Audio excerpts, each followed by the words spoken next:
has the highest damage percentage of any mid laner in the LPL at the current moment with 26.8, so does more than a fourth of his team's damage. And Shanks in that ranking isn't too far behind. So both of these mid laners really specialize in just the damage they can dish out a lot in these fights. And I feel like the junglers are basically the conduit that allows them to do that, but they are the one that delivers kind of that shock when it comes to actually going for these team fights. We're on to the draft for game number 3. We've got the Akali, Nefiri, Pantheon, Trundle, Nocturne, and Rise all banned. So just more jungle mid focus here, Grapes.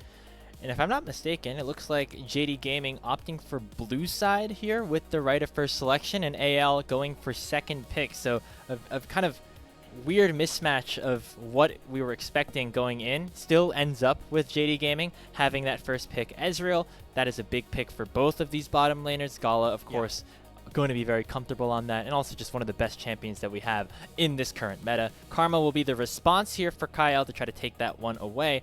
Maybe something like a Caitlyn can pop up as the answer.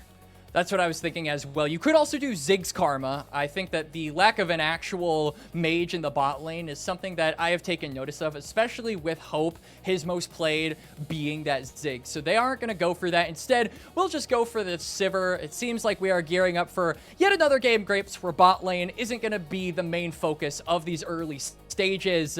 But I do like the Karma response here for AL. Not only does it deny Ezreal's arguably best pairing, but also just ensures that you'll have some pressure around the map. Kael can use this champion to influence the top side, and it seems like Vampire with the Bard lock-in is going to try and match that as well. We always talk about Kael being one of the best bards in the LPL. I think Vampire also can match that Not far behind times with this pick. So very fun 2v2s have been set up in the bottom lane early on in this draft. Looking to see what this first rotation will finish off with on JDG's side.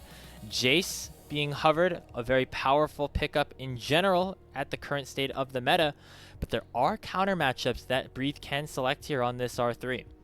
Yorick is still available. That's the one that really sings to mind. Breathe could still go for the Gnar if he wants to, just get some range versus range action, and I do think Gnar has the potential to win that one, but it is a little bit more volatile. But if you want to play for comfort, I would say that's probably AL's best course of action. The Yorick, though, is the most stock standard counter pick, and Breathe will not only have a good time in the laning phase, but this will also give AL some side lane pressure, something that we saw JDG really make use of in game number 1 on things like the Jax and things like the Anivia. So there's our first phase, looking for those mid jungles. You talked about how important they were. Looks like these teams think so as well, as they're saving them for the very end of this final draft of the day. In terms of what junglers we could be looking at, you know, things like the Wukong, Xin Zhao still available. Looks like top laner's going to be the focus here, actually, with the Renekton takeaway. So perhaps AL suspecting that this Jace could also go into the jungle for JunJia.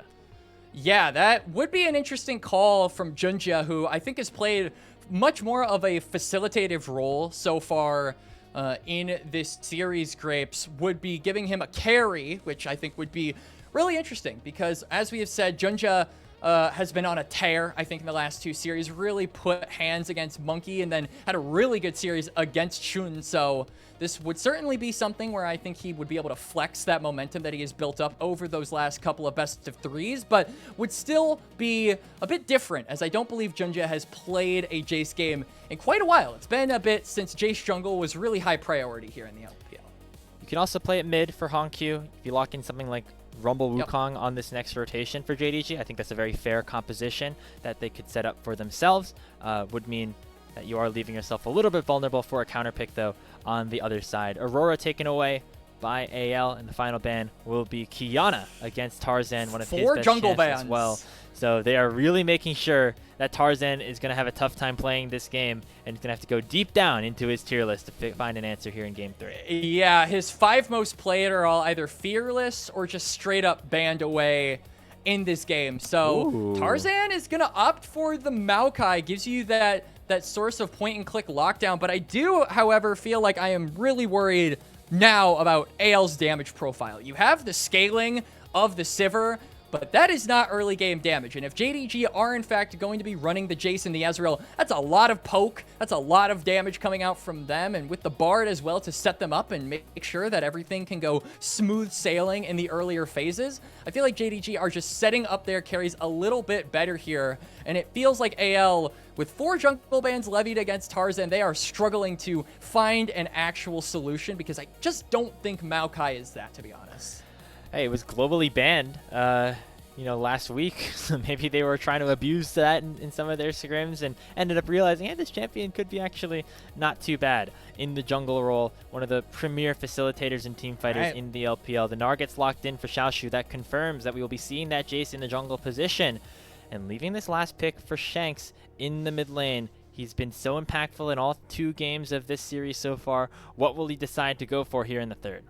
You need more damage. I don't like this Azir. Like Syndra, I think could work if you want a scaling mid laner that can also impact skirmishes early. That would probably be my shout.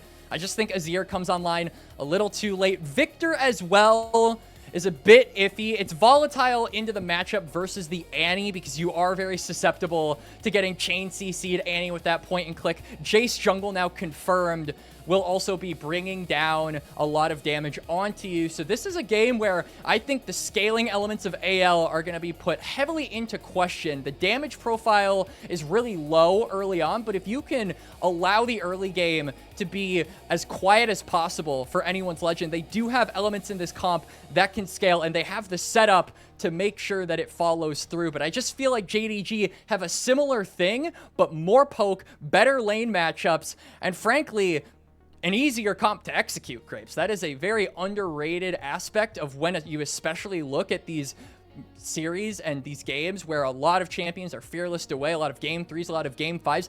Ease of execution can legitimately be a factor that tips the scale. And that is definitely more stock standard composition on the side of JD Gaming. AL have a lot of tools at their disposal, a lot of zone control with this mid jungle of the Maokai Victor, especially around the neutral objectives. But you also have this side lane X factor in Breathe on the Yorick. If he can get out to a decent start, really get that snowball rolling, that can also be a big factor into this late game. Coming down to the wire here in our final series of the day at LPL. Anyone's Legend and JD Gaming even up at this point. We'll see who exactly is able to continue their match winning streak and who will be in for a tough loss as we're on to the Rift for game number 3.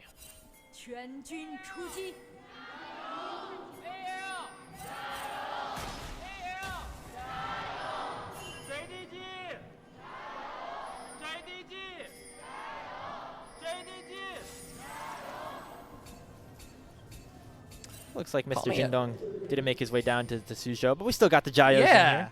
I mean, call me a bit of a stickler, but game number 3, I was expecting the volume to be louder, Grapes. I'm a little disappointed in the Jayos, which is rare for me to say, frankly. It's a Friday night. Should be the weekend's about to start. Don't see the activity just yet. Maybe the cheers from the crowd will come through instead later into this matchup. As we see some earlier summoner spells being popped with already the Ghost and the heal on AL's side. Exhaust used in trade as Gala now has his lethal tempo fully stacked, and he's able to force Hope down to about 200 HP. All right. Oh, Vampire. Oh! Cosmic Binding, not binding the stun. And it's a trade support flash for AD carry flash. That'll benefit JDG. Once Gala gets access to the Arcane Shift, it'll give more mobility over to the Ezreal to maybe try and punish No Flash onto Hope, who not only had to use the Flash, but he also had to use the Ghost. So no summoner spells are going to be there for the Sivir. And that'll also matter, not just in the, factor of the 2v2, but also because both junglers are actually pathing toward the bot side. So no Flash on the Sivir likely means Prio over to JDG in time for that crab, and just smooth sailing here for JunJia, who really wants to be getting as many resources as he possibly can on this chase. Looks like he's going for that full clear top to bottom and is ahead of Tarzan at the moment in terms of his camps being cleared. Should be able to get out to the bottom side first, especially with his bot lane being pushed up. Up to the top lane, We have this Yorick here for Breathe against Xiaoxu's Gnar. We talk about how Yorick into Jace is a good matchup. This is not a bad one here for Breathe either. Just Xiaoxu potentially opting for a little bit more safety with that hop away from the Dark Procession, as well as, of course, the team fighting power that it provides. And you were talking about the side lane pressure that Breathe is inevitably going to have, just with the fact that Yorick is a very good side lane champion. I feel like Gnar is one of the exceptions where he is more than happy to fight you on the side lanes. And speaking of fighting, we might have some jungler on jungler action, but Kael is paired up with Tarzan. You can also see that Vampire is not really able to sync up with his jungler. So because of that, it looks like JunJia is just going to cut his losses, go to the top crab, and will walk away not being able to get that bot lane crab and maybe slightly behind in the tempo department. Yeah, interesting that AL were able to bounce this wave back into JDG right as that Rift Scuttler was about to spawn. Nice play in the 2v2 by Hope and Kael, despite losing their AD carry splash early on. They also had a good trade onto Gala. They forced him back to base, and he's going to lose a bunch of these minions here on the bottom side. He is. So Gala, it's funny too, because Gala was the one that held on to Flash, and he's the one that has to reset. So, you know, we say that JDG should have prio. That doesn't end up being the case. We say that Gala should have the lane advantage. He ends up having to be the first one to reset. So I don't want $1 million. Me too.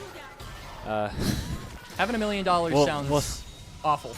We'll check our PayPals after the end of this game. We'll see if the gods here have decided to grant us with anything more, as it's just still a bit of a quieter early game here. Makes sense for kind of both of these junglers though, Quacks. Very different than, you know, the Jarvans that we were seeing earlier on in this series. Both these guys kind of content with farming. Tarzan specifically until he hits level 6. And JunJia really until he gets first item, I think, isn't looking to be super proactive on the map, and that just kind of fits in with the rest of what these comps want to do. We talked about how AL really lacked damage, lacked oomph in the early game, but once you get some scaling, some items onto this Victor, this Sivir, that is really when AL can start to look to pull the trigger a little bit more. For JDG, I also kind of think that's the case, so I wouldn't be surprised if we are lacking in kills here in the early parts of game number 3. It is just a macro-oriented game, and I think if we're talking pure macro, we have seen the goods and the bads from both of these squads. But JDG in that game number 1 were so good at being able to play with side lane pressure and pull apart AL bit by bit. So if they can do that here in game number 3, it'll be really valuable for just giving them time to scale and giving them the resources they need. JunJia snuck his way into the bottom lane, but the accelerated shock blast does not connect, so just going to be Ghost for exhaust once more, as the Jace will once again retreat to his second spawning of the Krugs. Dragon is available, and Tarzan looks like he wants to start it up. Maokai, with the help of the powered Bramble Smash damage to monsters, actually able to clear this out a little bit faster than you might think. JDG is going to have to try to find some answer to it before the objective just goes down. They know that HongQ is going for a reset, so Annie won't be a factor, and this is just good timing here from Tarzan. Shanks will be the first mid laner back to the lane and can join up with the rest of his team if a fight does break out. But it looks like just lack of control on this bot side river is going to give AL over this dragon. JunJia, though, has snuck into this bush and might be looking for Shanks. Shanks does have flash, though. He's going to step right into the Jace. So it's a flash thundering blow to send Shanks to Thunder Road. First blood picked up here for JDG as HongQ able to get the credit there. Nicely played by the JDG mid jungle. I love that from JunJia. Instec on the hammer smash. It's first blood over to them.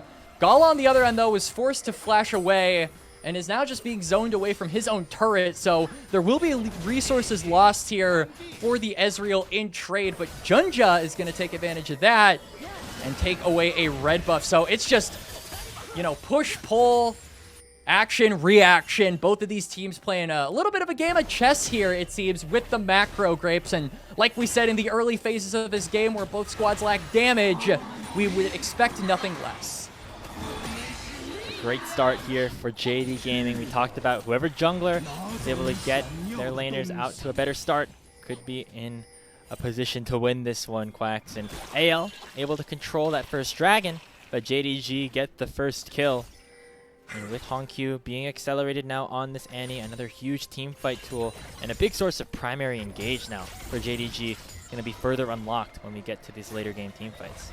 These grubs are going to be really important. You can see that the resets are coming from both Gala and Vampire. I wonder if JDG are going to maybe try and roam both of them up, because even though we talk about the side lane threat and that'll be helped by having the grubs, it's also just giving you more access to take these turrets, to get more plates and more gold into yourself. And when scaling is such an important facet and win condition for both of these team compositions, grubs, I think, are a very deceptively important part of being able to get to that breakpoint faster. So AL will start it up here, as they are the first to the topside river. For Tarzan as well. He can just throw that ulti out and make sure that JunJia is unable to get into the pit. Already has claimed that first grub. Stun lands onto Kael, but he flashes away at a good time. He's going to get the grubs and now look for the fight. Through the magical journey, Tarzan, he goes to the twisted advance, going to cost Tarzan his life. Vampire timed that beautifully as he allows for JDG to pick up another kill.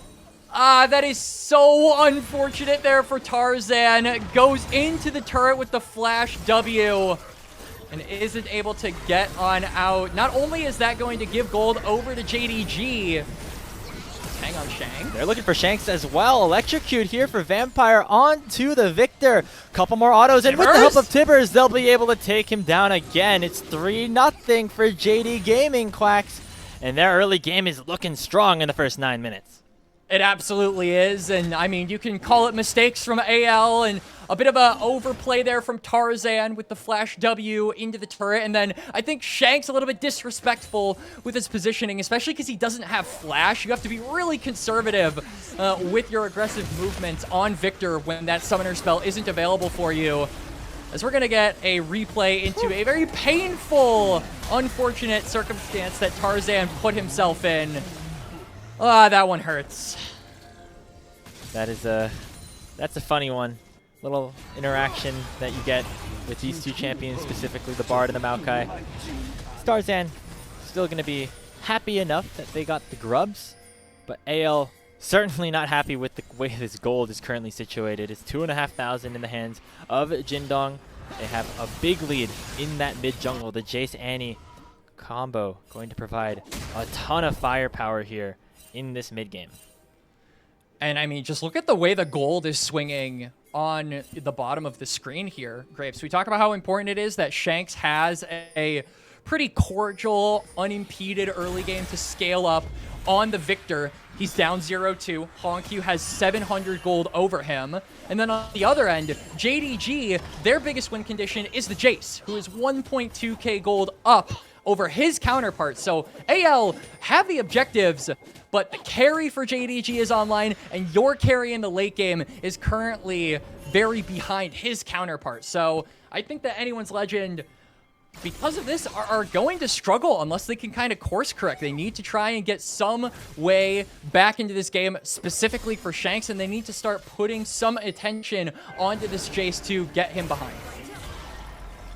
Already that full Malignance available for HongQ will make his Tibbers engages even more powerful as we await the spawning of this second dragon. Tarzan and AL not in the pit first, which means it'll be difficult for them to try to engage without the help of the rest of their squad. AL's composition really relies on getting to objectives first. Right now it is JDG who have arrived to the party early. There's Tibbers coming out off the Tempered Fate, and Tarzan not long for this world, able to heal up nicely and land a 3-man Bramble Smash, but HongQ still able to chase him down in his skull. It'll land the final blow. Kael the next target, as Hope has finally arrived and has popped on the hunt. Shanks forces the flash away from JunJia as the Victor starting to do some damage as well. Health bar's low on JDG's side, but they already have the jungler on the enemy team down. They want to try and fight this, but it looks like JDG aren't even going to give them the angle. They're just going to exfiltrate the fight, get one kill, and say, see you later. HongQ, low on health and man, but wants to try and get something. Ooh. Kael, nice shield. Good shield. He's still on You're still on vision, by the way. Absolute alpha move, by the way. I mean, there's nothing else they can throw at him to try and cancel his back. I mean, True Shot Barrage is your longest range spell with the global. So, yeah. Just watch me as I reset right in front of your face after you canceled it the first time. The big thing, though, is no dragon there was picked up for JDG. So at the very least, AL will be able to reset, redeploy back onto the map, and maybe try to look to contest this again, but it just feels like JDG are still the stronger team when it comes to these team fights because of how accelerated JunJia is and just the fact that he has more burst than basically anybody else on anyone's Legend. Yeah, that Voltaic is going to make these Shock Blasts hurt even more as anyone's Legend make their way back towards this dragon to try to secure it for themselves. Gala uses the Blast Cone over the wall to get into the Dragon Pit as a Nature's Grasp comes out. Should be that Smite secured, but it's the Victor that ends up securing it. Dragon all the same belonging to anyone's Legend. Tempered Fate coming out, only finding the Invulnerable onto Tibbers and actually denying the continuation of a chase on JDG's side. It's another dragon over to AL, and JDG actually aren't able to get any kills off of that because of a really nice twisted advance there from Tarzan to buffer the Tempered Fate. He gets out of going golden, and JDG won't pick up anything for trying to start up an exchange. So good little sneaky play there from the Pandas, as they will definitely not win any of these team fights, but if they're able to at least keep control of these objectives, it buys them their most valuable resource in a game like this where you have scaling, and that is time, Graves. Yeah, this is that game one situation, Quacks, kind of escalated to a further level, right? Where it's JDG with the early game, they have the side laning, but it's AL that can really scale into this game. They're really behind, right? The two dragons gonna help them out, make sure that JDG cannot play for an early soul win condition. But still, the gold lead is going to be the gold lead, right? No matter how late you get into this game, JunJia is still going to be very far ahead of Tarzan. And HongQ currently also has that lead over Shanks. As we see these mid laners fighting once again, HongQ just canceling the reset and forcing the Arcane Storm. But I do have to say, both of these teams, like we talked about, all the way back at game number 1, even when they're behind in gold, you really can never count them out. As speaking of maybe counting someone out, Shanks might be the subject of a dive, but Tarzan is here to cover along with Kael, who's a little bit further back. But JDG looking to put on some of these more aggressive plays now that JunJia has that Voltaic, like we talked about. That one-item spike for Jace is really strong, and they're trying to abuse that. But I think AL are doing a really great job at being able to deny those aggressive plays and wait on their time, which is exactly what we said they needed to do. Shanks already has his first item. Hope has his as well. They're working on their second items. I think once we get to 3 items for both of these carries, that is when I will be a little bit more confident in anyone's Legend's ability to actually contest JDG in some of these team fights. The question is, how much will AL have to give up until they hit those 3-item spikes? Breathe and Xiaoxu kind of just at a stalemate up in the top side, right? It's not really going to be one lane, laner breaking out one way or the other. Just some resets back and forth.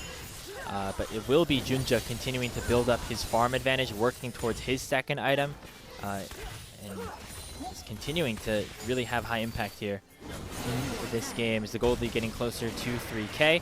JunJia now starting up this Rift Herald and should be able to take it without much of a contest. There's no prio for anyone's Legend on the top or the mid lane, so it'll be difficult for them to have access to that river. You can see Hope is maybe jockeying for some health onto Gala, but that won't be very successful just with Vampire there to heal him up. And Herald's gonna go over Tarzan. Can't use Twisted Advance this time. Tarzan taking a bunch of damage on the backside. It's Shanks winning out on the 1v1 over HongQ. No idea how that one ended up going down, but both ultimates were burned. We're going to look at that in just a second. Shanks saving that play for anyone's Legend despite the Herald going over. That is absolutely huge for Shanks. This gives him a way back into the game, and he gets the turret for himself. So a bunch of resources in terms of gold go over to the Victor, the late game scaler that we said needed to come online if AL wanted a chance against JDG. And yeah, just a replay here. So Tibbers gets used. HongQ is just getting spaced, by the way. That is a suspect walk forward. Yeah, that is... I mean, once you use the Tibbers and you're not able to one-shot him, I really don't know about continuing that advance if you're HongQ. So AL get their first kill of the game, and it is on exactly who they were hoping for in the Victor. He'll continue to get his stacking going, working towards, of course, all those upgraded spells. Rocket Belt next up in his inventory. Not there just yet, though, but AL feel confident enough to step forward with this next dragon spawning in 30 seconds. I mean, if they could get 3 dragons, that really is going to stall this one out. That just means that they are, if they have a bad position for any Drake here on out, they are not forced into contesting it whatsoever. That gives them so much time to play around with. Even now, they wouldn't necessarily have to fight for it, but Tarzan's going deep again. And has that two-man Nature's Grasp. He's a little bit separated from the rest of his team for now, and the Tempered Fate's going to stop Shanks on the backside. Kael gets one shot by HongQ, who finds him with the Tibbers, and now AL might be a bit over-indexed. They'll chase in onto Vampire. He'll be forced to use a Magical Journey. Tarzan with another flash. This time onto HongQ, and Hope's able to finish the kill. Gala, the next target, as the Arcane Storm still providing value from the Death Chamber. Malignant's not going to kill the Sivir, as it's a double kill picked up for Hope once again. Tarzan chasing Vampire out, and anyone's legend assuring themselves on the bottom side.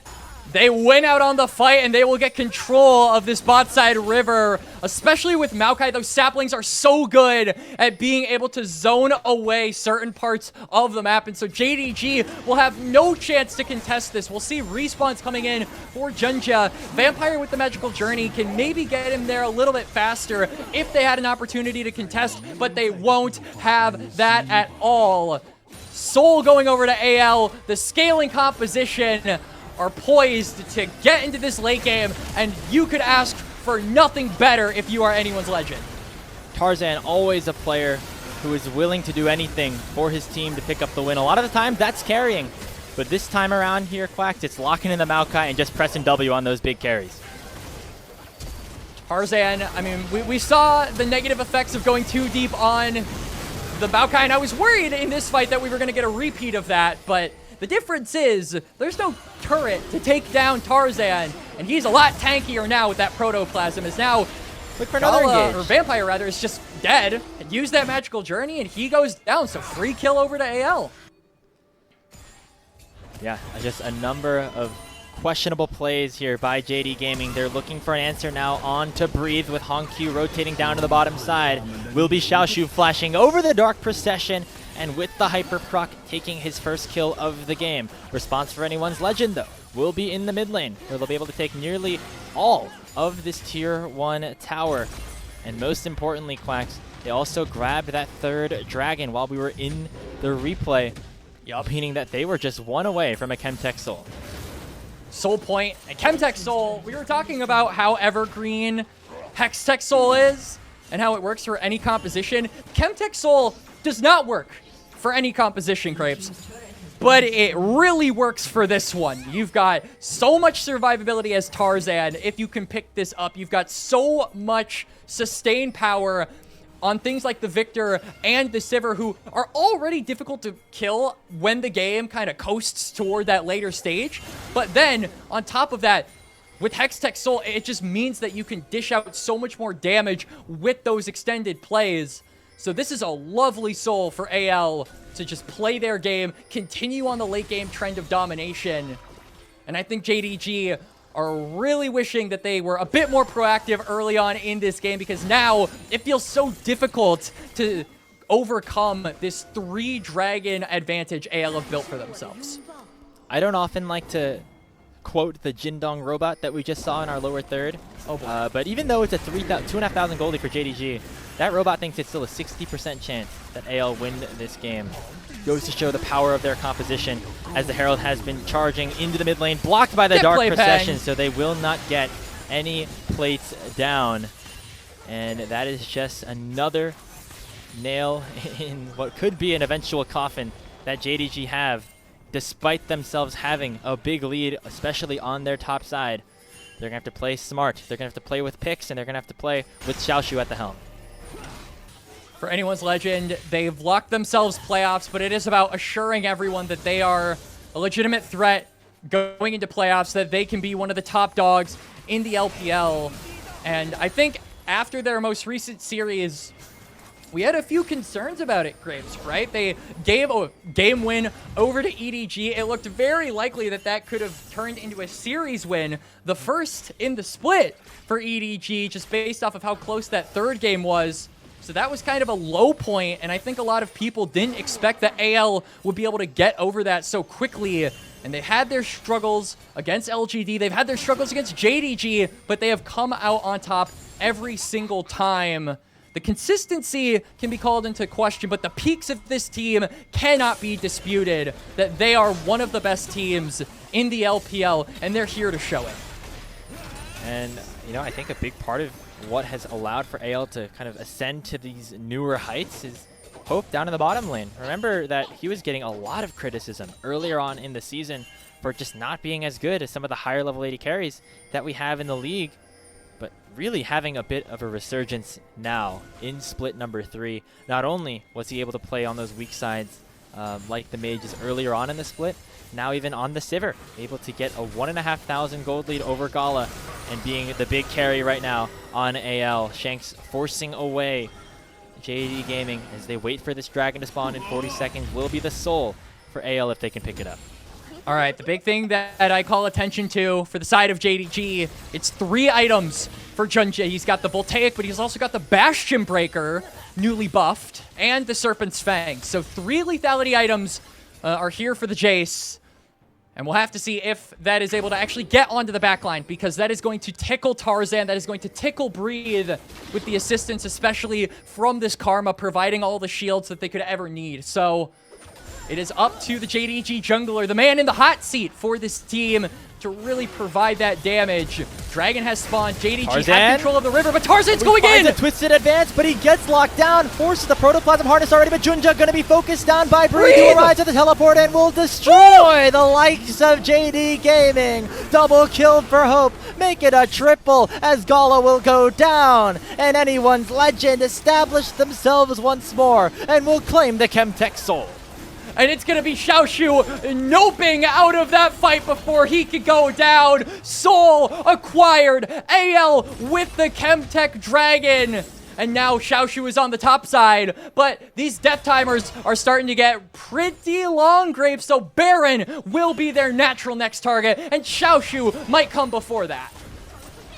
We'll see how quickly this Gnar can run away, or how much AL want to index towards him. He's still exhausted at this point, but can get himself up to Mega Gnar sooner rather than later with teleports coming in. HongQ joining the fray, but JunJia and Gala are still very far. The Baron will go down. How long can JDG keep AL in this pit? Tibbers comes out, finds 2 members, and Hope is assassinated. It's a big carry for anyone's legend now down as the shutdown goes over to the Gnar. It'll be Tarzan also falling, but the Baron belonging to anyone's legend.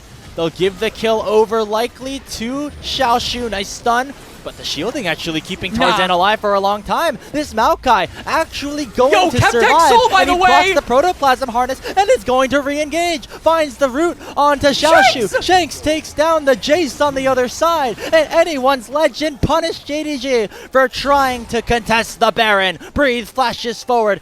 Will try to take down his opposing top laner. The Gnar's on the run, has a lethal tempo stack, but Shanks is there to finish it off. A double kill for the victor, and another win for AL. And Tarzan is unkillable. Chemtech Soul on the Maokai, and this man cannot die. Stalls out the fight in time for the rest of AL to redeploy onto the map to take the fight to JDG. And that fight comes in the form of Shanks. A rough early game, a 0-2 start, be damned. He is now 6-3, 3,000 gold up over HongQ. And AL have officially scaled into the late stages of this match, Grapes. You thought that maybe JD Gaming would have been able to punish the taking of the Baron after what we saw Hope get hit by a ton of damage by HongQ, and you can see the damage that even still JunJia can put onto him with this 3-item Jace. But AL were able to hold it down and eventually turn things around in their favor once again. The team fighting really coming online with the Soul and with the Baron for the next 75 seconds. I see another Dirk in JunJia's inventory. And all I gotta say is, brother, please get a Serylda's Grudge. Just something that can deal with the front line. They've got no way to get through Tarzan. That most recent fight just showed it. See what exactly he's building for, but he's more looking for just one-shotting the carries, it seems, with these shock blasts. And allowing for somebody else to try to deal with this Maokai at this point. Sieging continuing across multiple lanes right now. For anyone's legend, they're sending 4 members into the mid lane. Hope popping the on the hunt to make sure this tier 3 tower goes down. Shock Blast doing a lot. But remember, with the advanced healing, as well as with Kael having these shields on the Karma, not going to matter too much after a couple of seconds here, as everyone else will be back healthy to try to siege this tier 2 down bottom. Matrix Grasp coming out, gonna find the root onto Xiaoxu. Kael will cleanse him away. Vampire gonna be the target. The Tempered Fate finds 2, but already it's the Bard going down. Tibbers will lock down a couple, but HongQ is now no match to Shanks, who has a massive Arcane Storm in the base of JD Gaming. It'll be the tier 3 tower taken on the bottom lane, and still a 3v5 on the map for the next 20 seconds. They got teleports. I mean, they are just looking to get their health bars back up. AL are going to look for a final push here. It is 3v5, and JDG just don't have the damage, Grapes. Xiaoxu now Minion going to be very difficult for him to have an impact. In goes JunJia, but it will be a futile effort. Gala and Xiaoxu on the flanks, but it'll be anyone's legend bursting into the base, taking down the Nexus, and picking up another series win over JDG. 3 series wins in a row. AL, if there were doubts about their performance, if there were doubts about how they would stack up against the rest of the LPL, let me say, doubt no more, Grapes. A clean Game 3 executed here by AL, and they have established themselves as a top dog, in my mind at least, here in the LPL. Regaining control of that top 2 spot, especially with the loss of top esports. JD Gaming have their win streak snapped at 4. They'll try to rebound on Sunday up against Thunder Talk, but for now, things not looking as good. Or sorry, LGD, I should say. AL play Thunder Talk tomorrow. Things looking not as good for JD Gaming, as they just got outscaled in that one here, Quacks. We were doubting the Maokai pickup, ended up being huge for controlling these dragons, getting themselves out to that early objective lead, and then taking over in the team fights. Absolutely. I mean, Tarzan, you know, you're allowed 1 fluke with the twisted advance going into the turret, but after that, he said, all right, I'm locked in. And every single play from there on out, I think, was made in a way to get AL closer to that late game.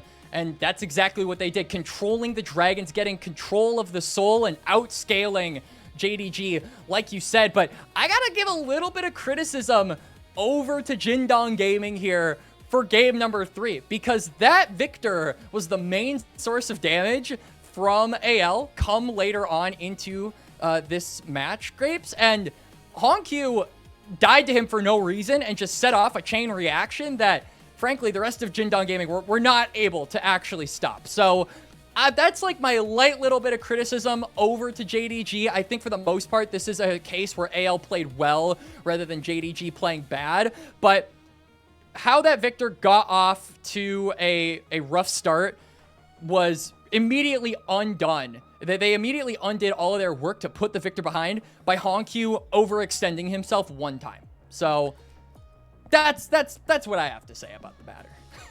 It was a tough one down there for HongQ.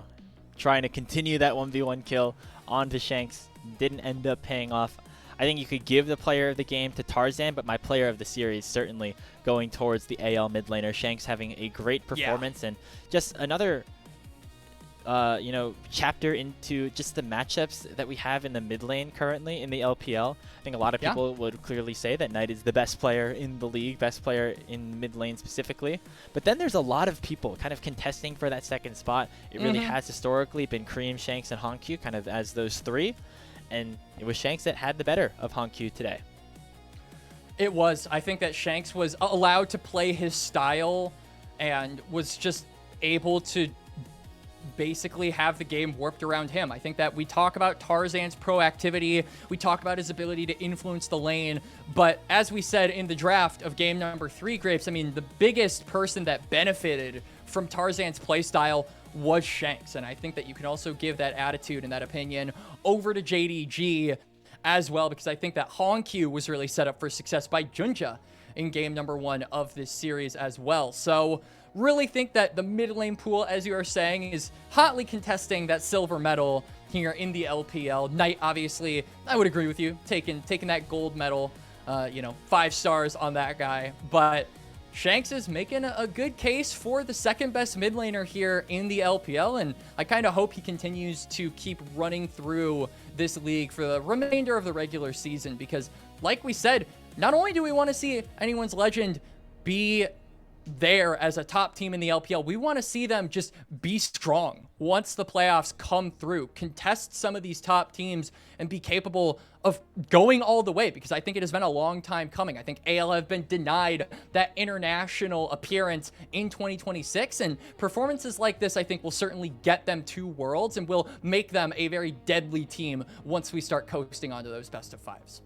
Yeah, once AL get to the World Championships, back to the international stage, things have worked well for them, at least when you go towards last year at MSI and the World Championships. Let's take a look at our updated standings now that AL have taken this win. I think crucially as well here, Quacks, this secures WE that spot in the top 4, at least for a little bit longer, as JDG end up moving down to 5-5.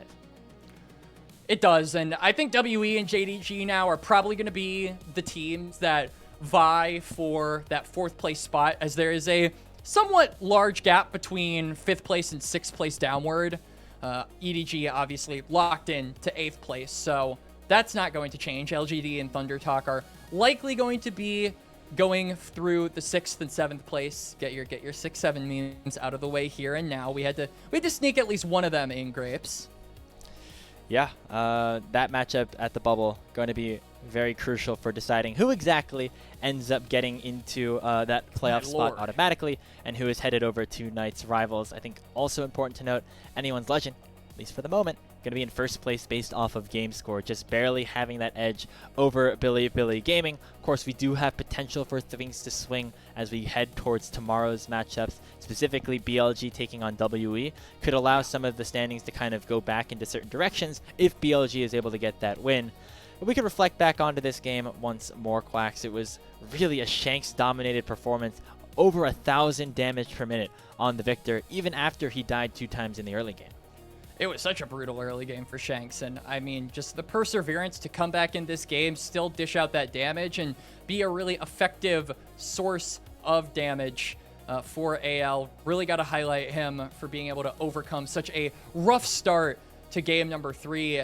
And again, I'll keep saying it, but I just kind of feel like when it comes to the Victor's redemption here in this 3rd game, Grapes, it was off the back of JDG making mistakes. It was off of the back of HongQ overestimating his capabilities on the Annie and just allowing for Victor a way back into the game, because after he got that kill, he got a turret and was able to just kind of rip through the health bars of JDG from then on. So one mistake against this AL comp, one mistake against this AL mid laner, and suddenly the game was just completely flipped on its head. Yeah, just a couple of positioning errors from HongQ in this decisive matchup. We talked about him having a great game 1 in terms of controlling zones. Well, zone control was the name of the game for Anyone's Legend when they had this Maokai and Victor around these neutral objectives. This teleport from Breathe was massive in taking down JunJia, and of course the Arcane Storm doing the rest afterwards. Hope also having a very good game on the Sivir, I might add, as AL kind of firing on all cylinders over these last couple of matches. We mentioned it in the pre-show, but it didn't really come up throughout the rest of the games, as I think a lot of the attention that we had was more toward the top side of these teams. But that's exactly the point when it comes to Anyone's Legend. A large portion, or a large reason, I should say, of the capabilities of their top side is due to the fact that Hope is comfortable weak siding, comfortable 1v2, and comfortable letting Kael roam around the map and affect that top side that is much more volatile. So didn't really get to shout out Hope too much in this best of 3, but I do think he had a really key role on AL and their win in this series, as he does in every single one of the AL series. I think his weak side capabilities are really a star key component of his gameplay, and it showed here today, and that was obvious because there was a lack of us talking about it. Yeah, when you're not talking about Hope on AL side, that kind of generally means good things are happening across the rest of the map. and he's been able to play that That weak side sounds so role. toxic, but it's No, not. but really, like, a lot of the time, he ends up falling behind. I feel like you could say a similar thing to, like, what Viper has been doing on BLG. AL trying to match that style to a certain degree on Hope's End, much like they were able to do in previous iterations of this squad. Obviously, a slightly different roster for AL with Breathe in instead of Flandre, but it feels like the identity of this team largely the same. Big playing around the jungle support in Tarzan and Kael, and having Hope being more on that weak side. I do think, though, that Breathe has brought a little bit more firepower over to AL. One of the biggest criticisms of Flandre on AL is that you kind of play through mid-jungle, and if that doesn't work, good luck, have fun. And I think that Breathe gives another avenue of carry potential over to AL. If mid doesn't work, if Tarzan maybe wants to go on things like a Skarner, if he wants to go on things like a Vi, not your traditional everyday carries, more of a facilitator and a tank, he has the ability to say, hey, Breathe, I'm going to give you the ball. You're going to be our carry. And I do think that is something that you get with Breathe and not necessarily Flandre, at least to the same degree. So AL, like you said, firing on all cylinders, but that's because they have more cylinders to fire from, I think, because of this addition in the top lane. Yeah, we talked about how that was potentially going to be the case with Breathe coming in, and as the season has gone on, we've seen this player become more and more comfortable with his role on Anyone's Legend and how he can sync up with the rest of his new teammates, and that's a good sign, as last time around, definitely got really abused by Xiaoxu up on the top side. Player of the game, not to Tarzan, but instead to Shanks. I think once you look at the damage numbers, you can kind of give him a little bit more credit on that, and so well-deserved. 37% of the team's damage, by the way, is absolutely crazy, especially when you factor in how this guy started and how rough of a game he was having in the opening minutes of Game 3. It's a really big redemption game there from Shanks to get himself his second player of the game. So I think 2 player of the games in both of their wins gives us a foregone conclusion on who's going to get player of the series, Grapes. Yeah, you'd imagine it goes towards the AL mid laner again. Has there ever been a case where that wasn't... Has there ever been a situation where that wasn't the case, by the way? Where you win both player of the games in your wins and then don't get player of the series?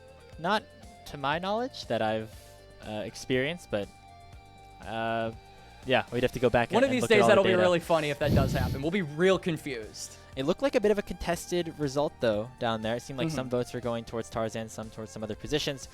And so, yeah, we'll eventually get the crowning of Shanks as that player of the match. I think overall for AL, that is a good sign. You know, Tarzan was dominating a lot of those POG votes for the majority of the early parts of the split, so seeing some other players step up, obviously going to be a good sign. And it could have been no one else. 2 player of the games, player of the match will go over to Shanks. Well-deserved for a really big pop-off. Locke and Victor game, and even the Cassiopeia game, I feel like he was contesting HongQ a lot of the times, just until HongQ was able to have more agency in those team fights. With those walls in particular, that was really the big difference maker in game number 1. And you know what I think it is, Grapes? Shanks was having some issues with his audio in the pause for game number 1, and then he goes on to win both games, or goes on to win games 2 and 3, gets player of the game for both and player of the series. So maybe if you're the subject of a pause, you're just overpowered. You get like a little buff. Don't encourage them. There's been too many pauses this week in Suzhou, so hopefully that doesn't end up happening the rest of the weekend here as we get the highlight roll in for Shanks, as Anyone's Legend end up going up to 8-2 with this 2-1 win over JD Gaming, and for the moment putting themselves in first place in the standings. But that's going to do it for us here on the desk for this 3-series day on LPL English. Speaking of 3-series days, that's exactly where we will end up tomorrow, as finally we'll kick things off with the home team LNG getting a game in their stadium against NIP. We'll follow that up with Thunder Talk against AL, and then BLG taking on Team WE, as Billy looks to reestablish themselves at the top of the Group Ascend standings. Before we head out, we want to give a big shout out to the entirety of our crew, and also to you guys, our Elite Coffee supporters, Aaron Soup, Mung, Gelati, and Andrea Duran. Their pledged financial contributions help level up the broadcast and give back to the cast and crew, who strive to give you an English LPL product every day. Big shout out to everybody on our broadcast squad here for the evening. Of course, we had Roodood and Kman here for our last series, and then Quacks, you as well on my side. Ice Fire Ride here on the production desk, and also to our entire mods and socials team. Final score here, once again, Anyone's Legend getting the 2-1 victory over JD Gaming on behalf of all of us here on LPL